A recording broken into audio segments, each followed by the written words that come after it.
This is one of sub-Saharan Africa's biggest public hospitals, a massive structure, now the gateway for a unique unit in Kenya, a one-stop program to identify and assist victims of sexual violence. From emergency room care to free medicines. The antiretrovirals, which I keep them here, and these drugs are given freely.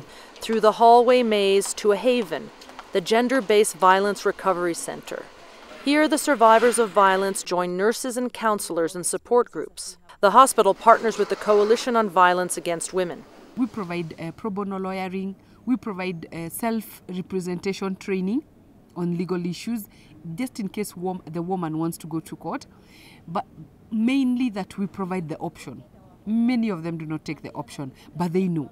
The woman will not be able to mediate unless she knows her rights. These women are breaking a silence long dictated by their culture. To say that it's there is really absurd to the society. It's like, why are you creating a big story? It's just a beating. I mean, a woman needs to be disciplined. Studies show that in Kenya, 83% of women have faced physical abuse as children and 61% as adults. The cases who actually come to the hospitals are probably a tip of the iceberg. Out there, more and more women and children are being abused, but they have no means, ability to actually come for help. It's difficult. No law exists to protect women and children from domestic violence. In Kenya, marital rape is not a crime.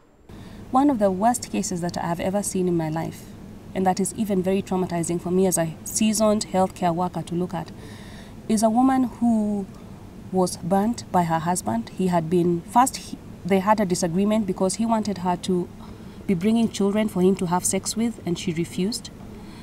And then after that, he continued to threaten her. And finally, when she ran away from home with their 3 children, he continued to stalk her and to threaten her, threatened to stab her with a knife.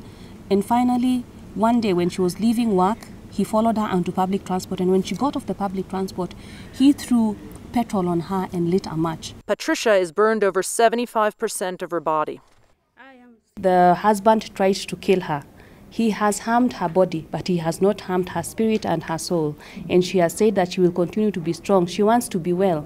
And we pray that even as we work together, she will be completely well. And she wants to go back home and to raise her children and to be an encouragement to other women. Thousands of women and children were raped in early 2008 during post-election violence in Kenya. Mary was raped in her home. Thank you very much. I suffered for somebody else. I didn't know anything. They just wanted to kill me for nothing. I didn't do anything to anybody. In the slums by the railroad tracks, Oliver was stripped naked in front of her 8-year-old son. They raped me, 2 policemen, and the others were just standing. It took me time to say that I was raped because I felt so angry. Now I can talk in front of people. I have courage to tell people what happened.